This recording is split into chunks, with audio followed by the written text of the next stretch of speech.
রূপোর গয়না কালো অনুজ্জ্বল হয়ে গেলে আর কোনো চিন্তা নেই। তোমরা বাড়িতে নিজেরাই কিন্তু খুব সহজ পদ্ধতিতে রূপোর গয়না ঝকঝকে পরিষ্কার করে নিতে পারবে।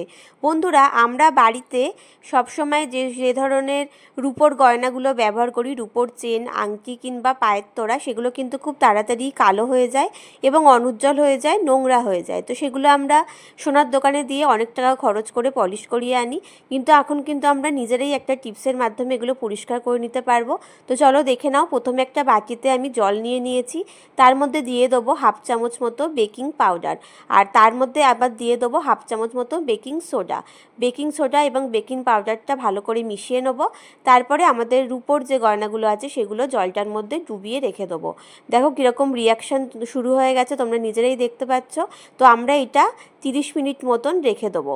30 মিনিট পরে ফিরে আসছি। দেখো 30 মিনিট পরে ফিরে এলাম। এবার হাত দিয়ে তোমরা রূপোর গয়নাগুলো একটুখানি এরকমভাবে ঘষে নিলে দেখবে জলটার মধ্যে কতটা ময়লা বেরোচ্ছে। তোমরা দেখতে পাচ্ছ জলটা কতটা সাদা ছিল, আর এখন দেখো জলটার মধ্যে কতটা ময়লা বেরিয়ে। যেটা যত তোমরা হাত দিয়ে ঘষবে ততই দেখবে এই চেনের মধ্যে বা তোমাদের গয়নার মধ্যে যত ময়লা আছে তত কিন্তু সুন্দর করে বেরিয়ে আসবে। তো জলটা দেখতে পেলে পুরো কালো হয়ে গেছে। এর পরের স্টেপে কি করব দেখে নাও। আমাদের বাসন মাজার যে সাবান আছে সেগুলো অল্প একটুখানি স্ক্যাপারে ঘষে নিয়ে নিলাম। তোমরা এখানে সার্ফও ব্যবহার করতে পারো। তারপরে এর মধ্যে আমি দিয়ে দিচ্ছি অর্ধেকটা লেবুর রস। তো লেবুর রস আর এখানে দিয়ে দিলাম আমরা সার্ফ বা তোমরা সাবান, দুটোর মধ্যে যে কোনো একটা কিন্তু এখানে ব্যবহার করতে পারবে। তারপরে এই দুটো আমি ভালো করে মিশিয়ে নেব। এটা দিয়ে রূপোর গয়না ভীষণ পরিমাণে পরিষ্কার হয়, ঝকঝকে পরিষ্কার হয়ে যায়। তোমরা নিজেরাই কিন্তু দেখতে পারবে। ভিডিওটা শেষ অবধি দেখার জন্য সকলকে অনুরোধ রইল। দেখো এবার আমি চেনটার মধ্যে ভালো করে মাখিয়ে নিচ্ছি। এরপরে একটা ব্রাশ দিয়ে আমি ভালো করে একটু ঘষে ঘষে পরিষ্কার করে নেব। তো দেখো এইভাবে তোমরা হাতে নিয়েও ঘষে পরিষ্কার করতে পারো, তাছাড়া নিচে রেখে এরকমভাবে ঘষে ঘষে কিন্তু পরিষ্কার করে নিতে পারো। বন্ধুরা, যতক্ষণ আমি এটা পরিষ্কার করে নিচ্ছি ততক্ষণ তোমাদের কিছু কমেন্ট পড়ে নিই।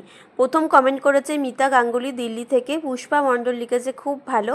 সুজাতা মুখার্জি লিখেছে দারুণ লাগলো, আমিও ট্রাই করব। ঝুমা পালধি লিখেছে পশ্চিম মেদিনীপুর থেকে, খুব সুন্দর হয়েছে দিদিভাই, অনেক অনেক ধন্যবাদ। এরপরে লিখেছে সবিতা রয় কোচবিহার থেকে, অনেক অনেক ধন্যবাদ তোমাদের সবাইকে।